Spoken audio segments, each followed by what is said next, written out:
Welcome to the Your Limitless Leadership Podcast with Jenny and Brent Widman. Here, we believe leadership isn't just about titles. It's about how you show up in every aspect of life. Whether you're leading a business, building a legacy as an entrepreneur, guiding your family, or striving to lead yourself first, this podcast is for you. Join us as we dive into real conversations about growth, decision-making, and the courage it takes to lead with purpose. Get ready to be inspired, challenged, and equipped to become the limitless leader you are meant to be. This is Your Limitless Leadership Podcast. Let's lead without limits. All right. Welcome to Your Limitless Leadership Podcast with Mrs. Jenny Widman and Mr. Brent Widman, where we talk about, kind of anything, all things, everything leadership, but a wide variety of subjects that has to do with leadership as well. So it's whether it's your team, it's whether it's yourself, whether it's you as a parent, whether it's you owning the stuff you need to do. And that is a lot of what we're going to talk about today. So the topic for today is the leadership playbook. And we have 15 different things that we are going to go through. And hopefully we get through all 15. If not, we'll continue it on the next one, because I don't want to hurry through things if we're on a topic that's pretty in-depth and pretty important. So we're just going to start there, man, as we're going to, unless Mrs. Widman Miss Jenny would like to introduce herself and how fantastic she is as a person. Awkward. Well, I'm just excited to dig in. It's a great topic in terms of when you think of the 15 things that leaders need to do daily. These are the top 15. This is literally the leadership playbook. And if you follow it and you do it, then you will grow as a leader this year tenfold. And I've seen it happen. So I think it's, as you listen to this podcast, star the areas that you know that you're doing really well and circle the areas that you feel like you can put either accountability behind it. Maybe it's some action items behind it, or maybe it's just some awareness around it. But you can actually take this and do better. So that's what I would have to say. I love that. That's a really good way to look at it. There's things that you are probably really good at, but there's things that we can always get better at. And you don't have to say, well, I'm going to do all 15. But I would bet you focus on a few of these things and watch what starts to happen. And this is literally the playbook. You just do these things and everything in your life is going to go better, is really what it comes down to. So I'm going to dive in and I'm going to ask you, when you look at the first one, and the first one is lead yourself first. So when we think about leading ourselves first, I'm going to give Jenny a second to think about this. There's a lot of things that obviously go into that. But if we don't lead ourselves, how do we lead other people? And what does this mean to you is where I would start with this. Like, what does it mean to lead yourself first? Mm-hmm. I guess where it took me was a coaching call this morning. And I coach a guy from UBS. And this morning he came into the call and I was a little surprised because he has a pregnant wife at home and they're due any minute. Today, tomorrow, like now. And he came in prepared for our coaching call, ready to go. And I was like, okay, I guess the baby hasn't been born yet. It was my assumption and stuff, which it was true. But by the end of the call, I just said, there are some priorities that take precedent over the next month. And you're going to be on a week paternity leave. You have no idea what's going to happen in the next month with when the baby will be due and all the things. I said, the number one thing, though, that I need you to prioritize is to take care of yourself. Go to the gym, get outside, get sleep when you can, but do not lose you, because if you do not show up for yourself 30 minutes a day, 45 minutes, it doesn't have to be this 2-hour stint. But if you are not showing up for yourself and your own health, then you cannot show up for your baby. You cannot show up for your wife. And it's going to be very reactive. You might plan that it's going to happen in the morning, and it doesn't. It derails completely because you're needed elsewhere. But at the same token, it doesn't mean it can't happen in the afternoon. And so you asked me that, it said lead yourself first, it brought me to that conversation this morning, because I think no matter what you're going through, whether your wife is pregnant, whether you don't have a wife and you're single or a husband, it doesn't matter. It's how are you taking care of yourself every single day and putting that appointment in the calendar no matter what. And that's leading yourself first, in my opinion. I love that, because I would not have thought of that. Like, that is, if you're not giving yourself permission to actually like take care of yourself, how do you expect to take care of people around you? Really is what it comes down to. Because if you're tired, lethargic, not in a good mood, frustrated, whatever all the things are that comes from always trying to lift the rest of the world up instead of starting with you, eventually that's not going to work out. And I think of the same thing. There's a couple things that come to my mind when I look at lead yourself first. And the first one, what you just hit, is self-discipline.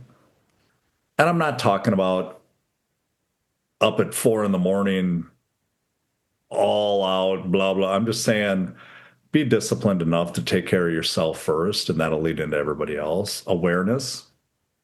So aware of your surroundings. You're going to have a team, you're going to have family, you're going to have people around you, but be aware of helping them, and just be self-aware to be that person. The clarity of what you want to do and what you want to create. So I'm going more in the business sense than the personal aspect here. But when you know the clarity of your vision and the things that you want to accomplish and the things that you want to do, and you talk about it, well, people can't help to be intrigued by that or get in the role with it. Emotional control. That's something that I thought about as I thought about this topic as well, that when you control, it's your it's your duck analogy. When you think about a duck, emotional control does this, that they're just smoothly going across the water. But everything that's happening underneath the water, that's the control that you're having. So it's being able to understand that. And then the personal accountability.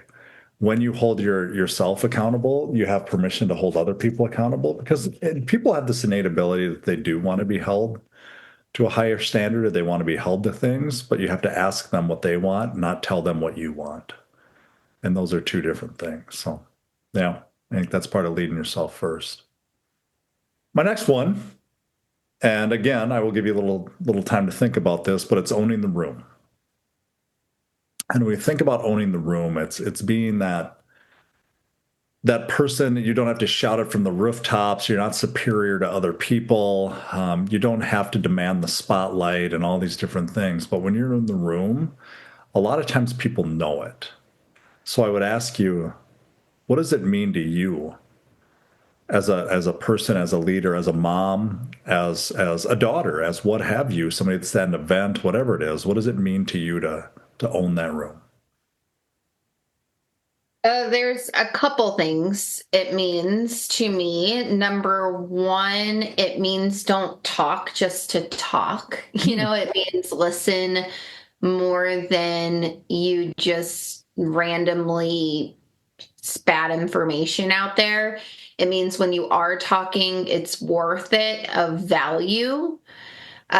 So it means adding value into the room that you are in, and not just talking about the weekend to talk about the weekend for 15 minutes, right?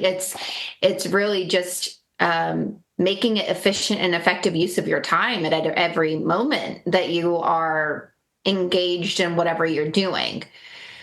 Another aspect it means to me is whoever you're around, they feel your energy.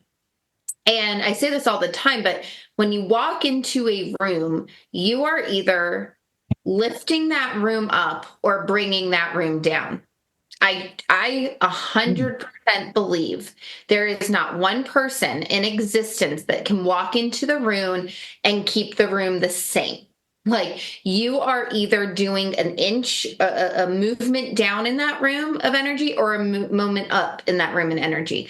And that's on us. That's how we are presenting ourselves. That's our body language. That is what we are saying, our attitude we're having. It's our eye contact, it's our nonverbals, it's everything. And I do not think that you can go anywhere, whether it's a grocery store, a event, going into work, anything. You are changing the atmosphere. You are changing the environment, and you can change it for the better if you let it, and you can change it for the worse if you let it.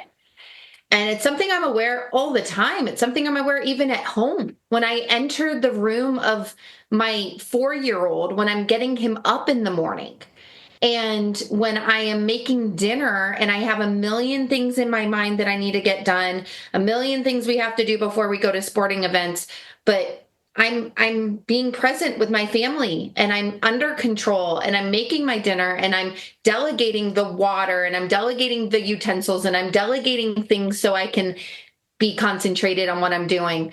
And they feel a part of the dinner. They feel part of the experience because they are taking ownership in it. And so owning the room, to me, there's two different aspects of this, but it's making your presence want to be respected. And you do that by listening more than you're talking. And when you are talking, you're talking of value. And then the other side of it is your energy, like how you are presenting yourself in front of whoever you are talking to, or in an elevator. When you go into an elevator, I understand it can be awkward. I get it. There's people that you don't know, but you are bringing that elevator energy down, or you are bringing that elevator energy up. And I just always want to be known as someone bringing it up. So it's, owning the room, to me, is just how you're presenting yourself and what you're saying to be of value. You hit a couple of things there. I go back to and talk about owning the room. I got asked by same thing there, a coaching client once, or an observation of his. He says to me, "You always seem so calm and cool and collected." And I'm like, it's just about having your things in order, having your schedule straight, knowing what you need to do, not worrying too much about things you can't control anyway, because it doesn't really matter. And what made me think of that was exactly what you said about when, like, making dinner or going to events. Like, it can be hectic at times, but if you give off that aura of it's hectic, the people around you are going to pick up on that, and that changes that energy of the room. Or you can just go, I got this. I got this. Here's a question for you, though, when you talk about listening. Do you ever have that time, those times when you're actually listening to somebody and you want to comment on something, or you want to say something, like, the one-uppers that are like, well, I did this. Do you ever have those times that you think about, you want to say something, but you don't say it because you just don't? You want them to know that you're actually listening to them and you care about what they're saying, not what you're saying or thinking. Does that ever happen? Does that ever happen? Yeah. When does it not happen?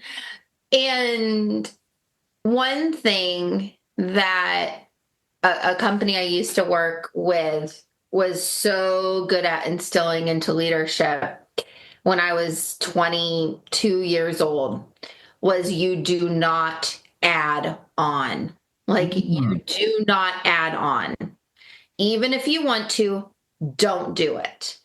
And every time someone would add on, it was publicly criticized.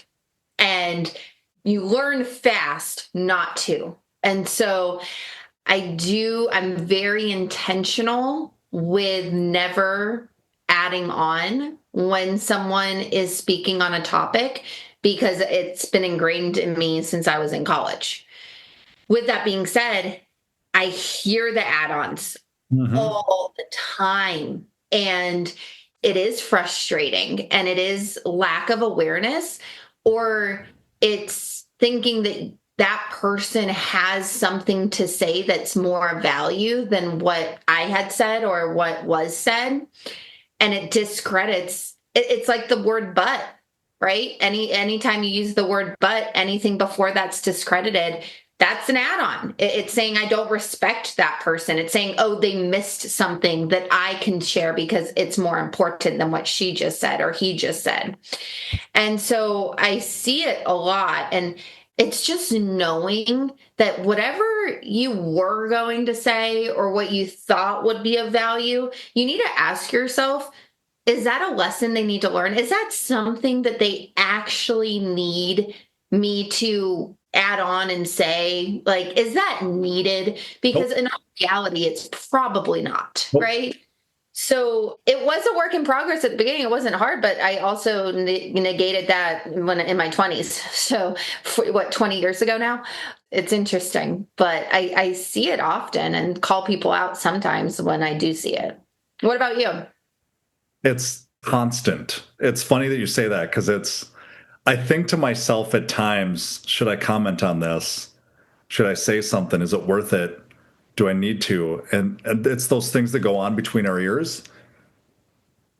But if I start commenting on other people's things, well, then I become that focus. And I don't want to be the focus. What makes you the focus is not being the focus. Yeah. People are going to remember that you listened to them and asked them about them and just heard them and just were there with them instead of telling them about you and what you did and how you did it and commenting on your vacation because they took a vacation. So you're all those things that we might be thinking, squash it. You asked them a question, and that's what I, like you said, see so many people do. They ask a question because they want to lead somebody to comment on it, but to ask them back or so that they can comment on it instead of really asking the question to care about them. And I think that's what we're missing at times. So I'm glad you hit that when you said listen, that there's a struggle there at times. Yeah. It goes into an example is one of my single friends went on a date and the guy asked her, do you have any siblings? And she was about to say, yeah, I have one sister.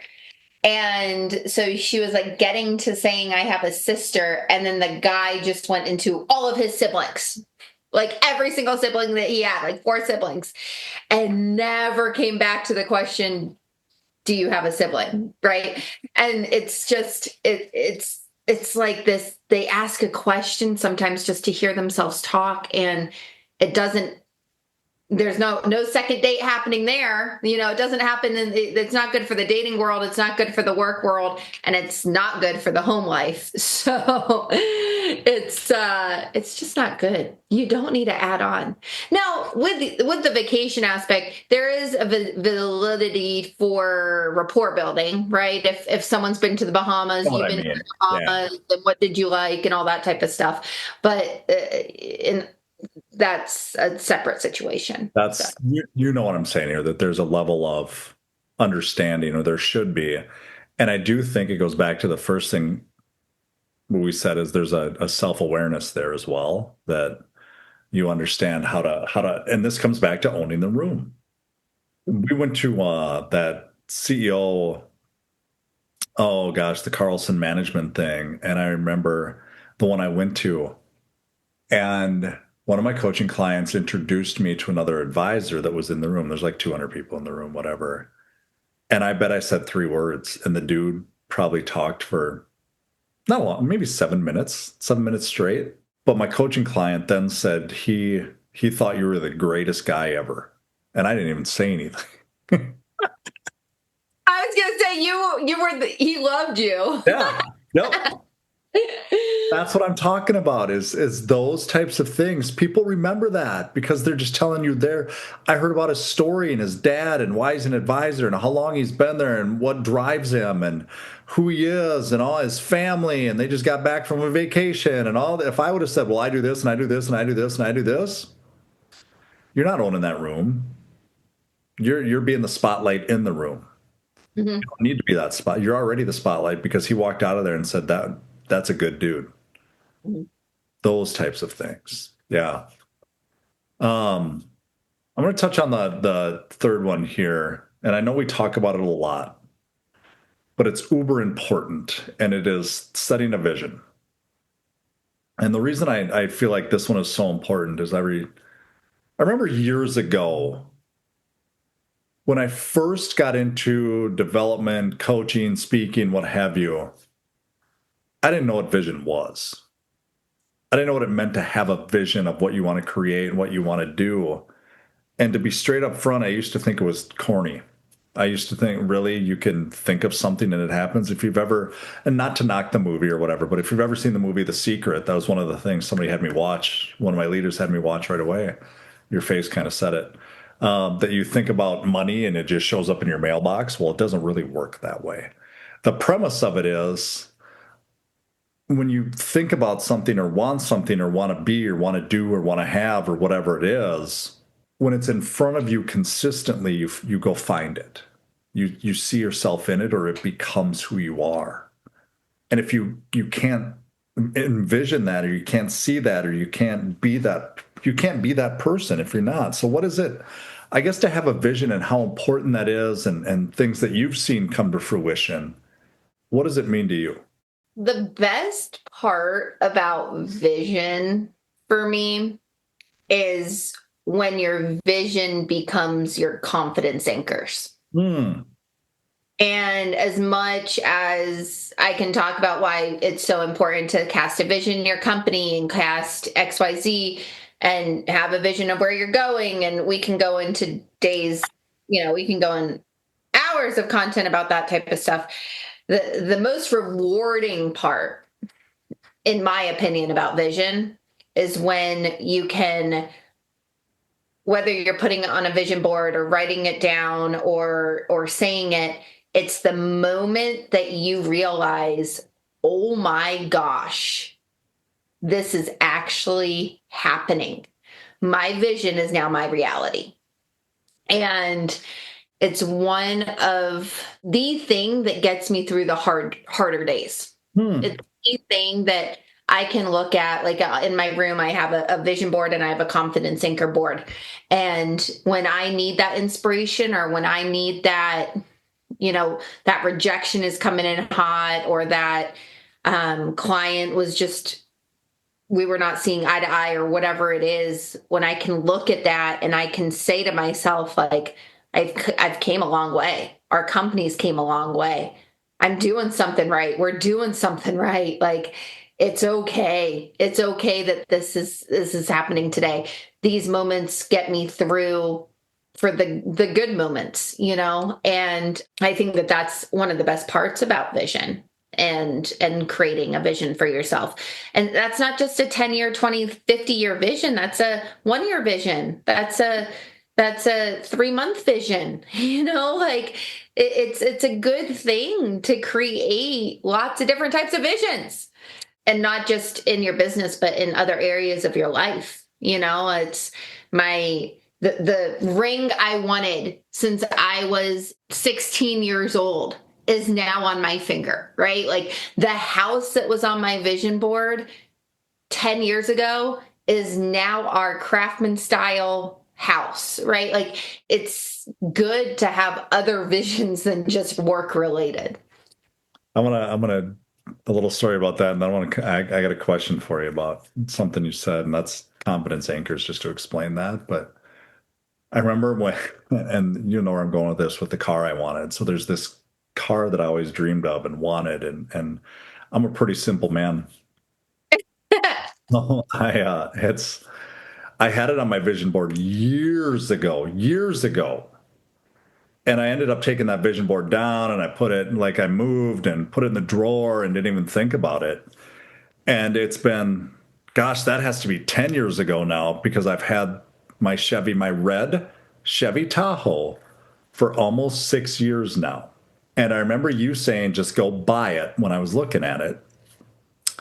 And there's a day after I got it, randomly, I was looking in the drawer, And I saw the pictures of my vision board that I had put in there when I moved, and there was a red Chevy Tahoe on one of those pictures. And I was beside myself that something I has been ingrained in me so hard in my mind actually came to fruition that I cognitively forgot about, but it was still there because that's what I bought. That's what I wanted, which is kind of crazy. But I would love to know, what do you mean by a confidence anchor? What does that mean for those people that don't really know what that is? A confidence anchor is something that you can look at that you did or accomplished sometime in your life that you felt on top of the world, that you thought before you accomplished it, that could never be me. I would never do that. Or that's going to take a lot of work, or whatever that case is. And write them down. I say you need to have 3 confidence anchors like nailed into your brain of hard stuff that you went to that you can look back on, and on your hard days, you can be like, I got through that. I can get through this. It's giving you that permission that you need to be proud of yourself and know that you can get through any obstacle that comes your way. Another thing that confidence anchor boards do, like one that comes to mind, is I put on my wall like 5 figures, like the month that I get 5 figures that I cross in income, I'm going to cross it off, and then I'm going to put a higher number, then a higher number. And it was just like that confidence anchor that I've done the 5-figure number. Now I'm going to double that. Now I'm going to double that. Now I'm going to double that. And knowing that you're making that progress, it's just, it gives you that euphoric feeling when you cross it off, and that number is higher now, that you're striving for $80,000 a month, not the 16 that you were, that you never realized, oh my gosh, I didn't even know I could get there. Now I'm over here, right? So it's euphoric feelings that come from knowing what you've done. Something that you have accomplished that shows that you can do it, that you can do the next thing as well. Really, Mhm. I love it. Is there another take that you wanted to, because vision, I went more that route, but we can also talk about the vision of your company, and people do not leave companies, they leave people. They leave the lack of belief in people, the lack of trust in people, the lack of vision in people, and things like that. So did you want to take it that route or move on to the next? Well, leaders, when you have a vision, it helps your other leaders lead better, really is what it does. If they're striving towards something, but it also shows them they can have something that lives into it, but they can have their own as well because it helps them. You're showing them instead of telling them. It's you're living into it, you're saying it, you're helping them with it. It's all these different things that I was told years ago that I need to create a vision board. And again, I thought it was the corniest thing ever. And then I was told more sternly, Brent, if you don't create one, how can you ask other people to create one? Change your mentality. Now, it wasn't that, but it helped change your mentality. And it did. It changed my whole perception on, but it's helped change the way you do things and how you lead other people when you have a vision of what you want to create, because then you can speak to it, and everybody's is different. And I would say that's probably the biggest thing, that over time, and it goes back to what you said, when you consistently do a year, 3 years, what have you, you will start to see patterns in this, that you are conquering the things that you wanted to conquer. And you look back on it and you go, wow, look what I have created. And it also helps. Like, I was on a call today that the dude was kind of in this limbo. And I asked him, what are you going to make this year? And he said 700 to a million. And I asked him, what did you make 5, 6 years ago? He said 150,000. I said, look at how far you've come. Look at the things you've done and created and developed, and the person you are now, and the things that you do, and that's a vision of what he wanted to live into. And now he's going, I need to have a vision of how to go to my next evolution, because I feel like I'm just doing this. And none of us do. I mean, I hope when you're listening to this, you're thinking, I don't want to just hover through life. Like, that's why we do these things, because we want to help you simply not do that. And to me, that is the worst way to live. That if you're just going day to day, Groundhog Day, just doing the same things without a fire under your butt to accomplish things in your life that you can accomplish if you simply set out the path to do it. May not happen today, may not happen tomorrow, but when you know what you want to do, which is a vision, you can get there. And that's why we do this, because I don't know, for me, I want you to have the same opportunity that I was given years ago that somebody taught me, and to watch somebody like Jenny continuously teach it to me day in and day out. Like, that is invaluable to me. I don't know if that answers your question, but It's good. I love it. People want to be a part of something bigger than themselves. And whole oftentimes, not oftentimes, vision is what accomplishes that and gives them something to strive for. So, yeah. let's make it simple. Vision means if you want something or want to be somewhere or do something, write it down. Write it down. If you want to go on a vacation, cut out a picture, do some arts and crafts, and post it on your wall. If you want to make money, cut it out, post it on your wall. If you want, I mean, it's really that simple. You know, it really is. I see you looking at yours, but that's exactly what it is. It's that simple. And then you see it in every day. It's the car rule. It's if you want to buy a new car and you want to buy a yellow Corvette, what do you start seeing all over the road? Yellow Corvettes, because you're actually looking for it now instead of just day to day hovering. Okay? It's that simple. There you go. All right, number 4, prioritize ruthlessly. And this one for me is, to me, this one hits home because it's something I did not do in the past. I was not good at it. I was the dude that made excuses. I can't, I don't know how, I don't have time. That doesn't work for me. That's not who I am. Only other people do that. And when I, over time, finally started letting people in to teach me how to prioritize, because I think prioritization and prioritization, self-management, time management all kind of fit together. And you can have it all. You can have it all. It's not an either or, it's an and.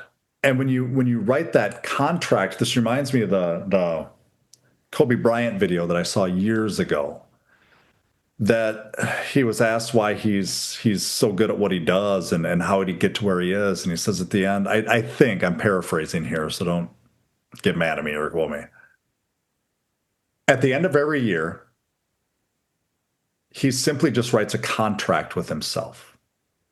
That contract is what he eats, how often he works out, when he rests, when he spends time with his family, places he wants to go, when he's in the gym, when he's lifting weights, all those things.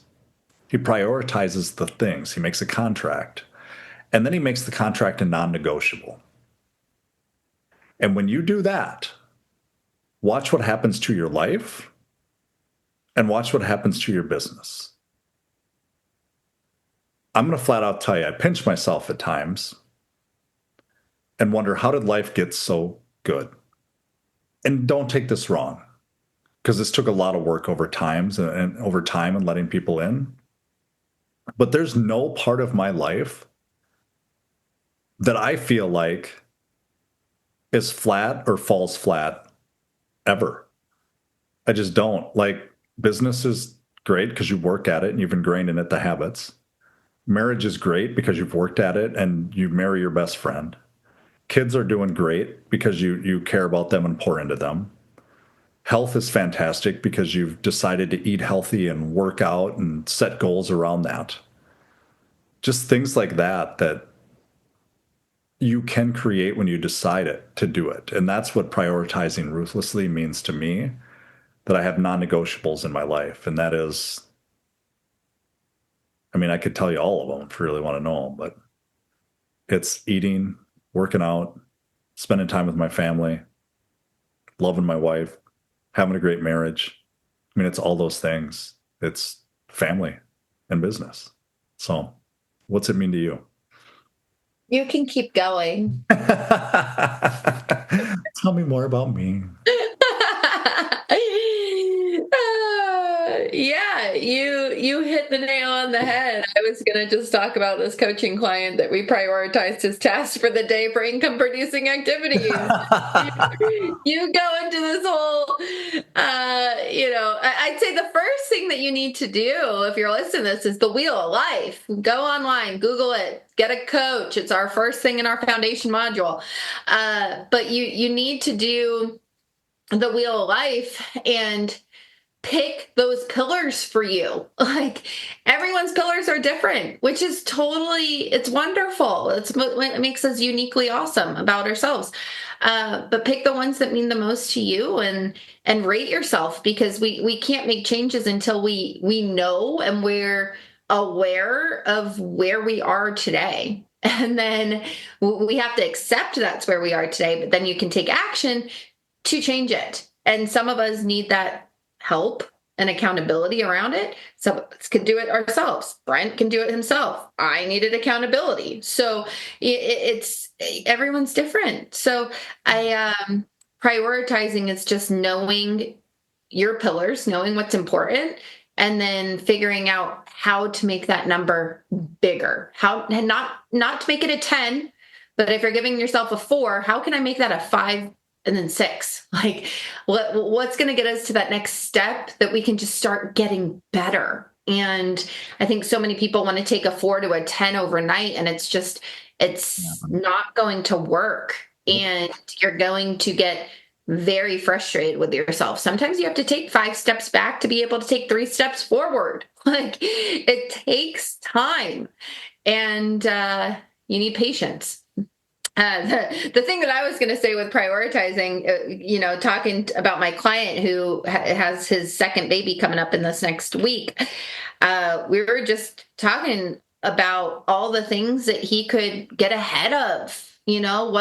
What are the things that you can put on your calendar? What email templates can you create to automate yourself? Who are the people that you can ask for referrals for when you get back in July to set meetings with? Well, who are the top referral partners that you can establish a system behind getting in front of them, and all those things that he can do in the next couple weeks. And let's prioritize them. Let's literally go like, what is your first priority? What's your second? What's your third? And when you're reactive with when the baby is, let's start with your highest priority. And so all in all, I think it's just making a list. It can be daily, can be weekly, but so that you can check it off, so that there are things that you can see that are getting done, because it's so easy to just go on our day and the day takes control of us and we don't know what we've accomplished. But when you have these priorities down and you can like see it and check it off, you feel more accomplished and you feel better about yourself. So that's where I was going to take it, but good job. 2 different sides. It really is. Or 2 sides that feed into each other. It really is what it is. I go back to what you said about, this hit me when you said, well, Brent can do it himself and I needed help, but now I can do it myself. But just like you, if you're talking about your fitness journey, if you will, or your health journey, I needed the same help years ago, and I had somebody show me how to do it and what to do, and because I asked for it, just like you did. You asked for help. And I think that's part of what, then you just create it. You got to be willing to do it, though.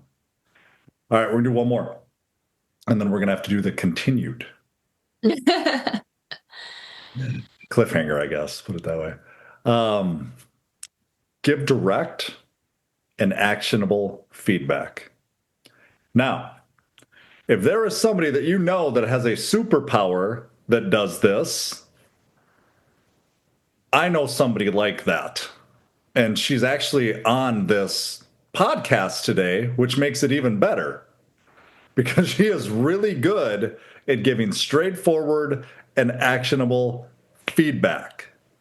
And she probably sees it, but this is where, for me, looking at Jenny and just the leader that she is, and how she holds people accountable and how she just there's different types of talent at like it is, but she is a master at just giving you the business when you need the business and giving you the love business when you need the love business, if you know what I mean by that. Like it's a little softer, really, is all it is, but it's still the business.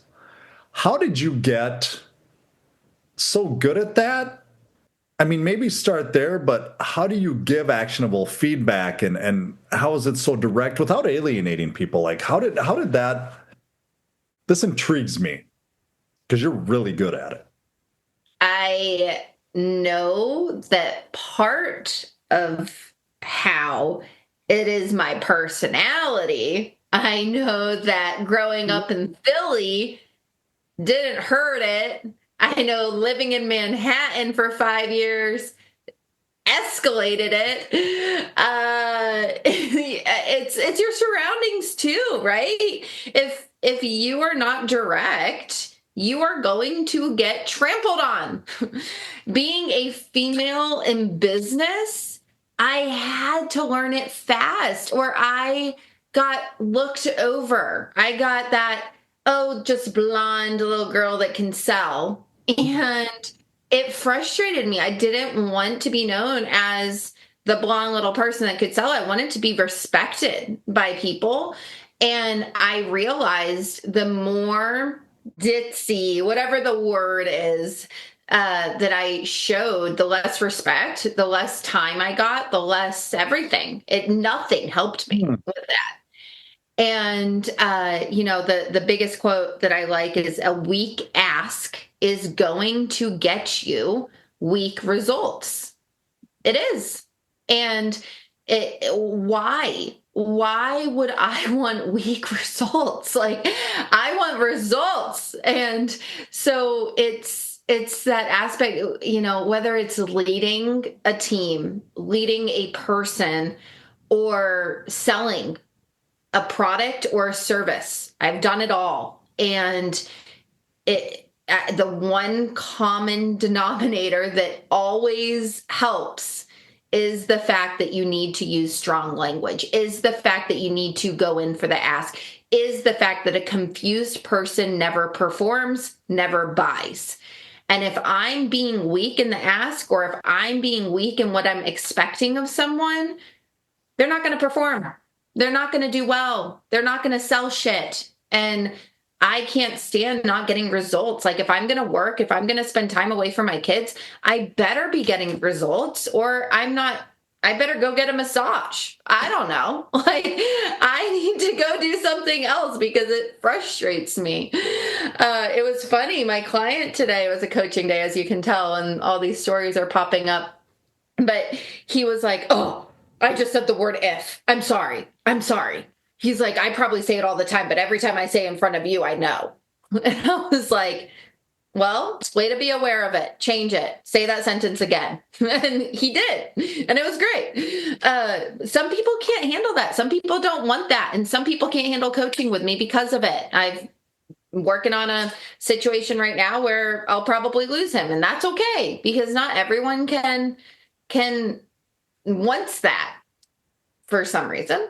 So, and I know it took you a while to take to my personality as well, but I do know when people get to know me, I have a huge heart, and it's in the right place, and there's meaning behind it, that I know it's going to make that person better, in my opinion. And some people will take to that and some people won't. Well, I think about a couple stories. Like when we first got together, one of the reasons when you say you ask for what you want, I'm laying on the couch after a half marathon, and she sends me a text that says, if you ever get the balls to ask me out. And that's her saying, you need to step up, buddy. And that's what changed everything, really, is what it did. It made me realize you got to ask for what you want. And that was, I mean, to me, that's one of the best stories about that I'm sure we would have found a way eventually, or we would have found our path, but that's what brought us together first and foremost. And then you talk about having a huge heart when you're doing these things. Like even yesterday, we took our daughter to.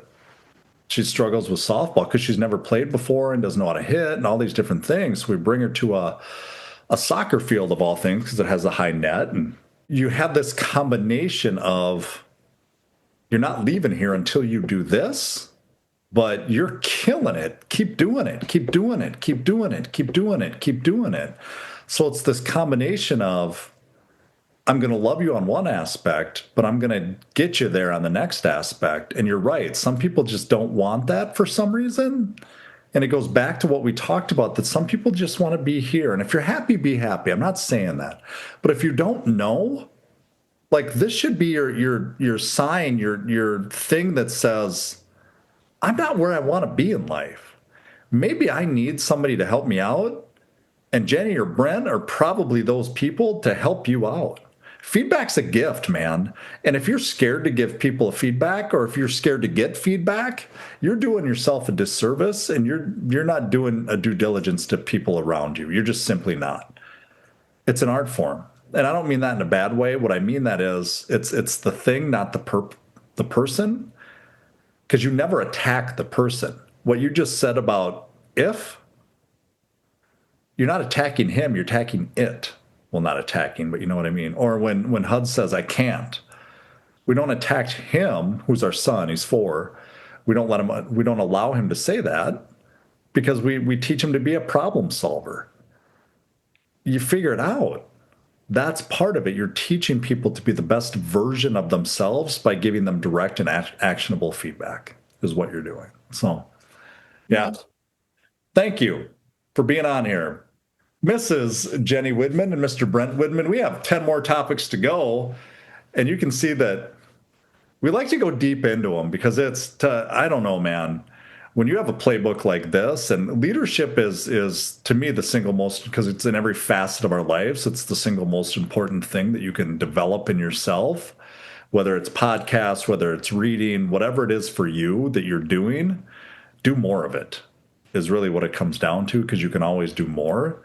And I won't shy away from that. I'm a believer that more creates the person that you want to be, is really what it does. So anything to add, Mrs. Widman? No, because I don't want to discredit what you just said. Love it. Love it. So you can follow us on Instagram. You can reach out to us via email, B or J Widman at yourlimitlesscoach.com. So B Widman at Your Limitless Coach, J Widman at Your Limitless Coach. You can find us on our website, Your Limitless Coach. You can find us on LinkedIn anytime, but follow us. There's more of this to come, and it just keeps getting better. Thank you for being on here. Thanks for joining us on the Your Limitless Leadership Podcast with Jenny and Brent Widman. We hope today's conversation inspired you to think differently about leadership, not just in your career, but in every part of your life. Remember, leadership starts with leading yourself first. It's about taking action, making bold decisions, and showing up with purpose. Now, it's time to take what you've heard today and put it into practice. Whether it's in your business, your community, your family, or your own personal growth, start leading without limits. You have the power to become the leader you're meant to be. Until next time, keep pushing your boundaries and leading with purpose.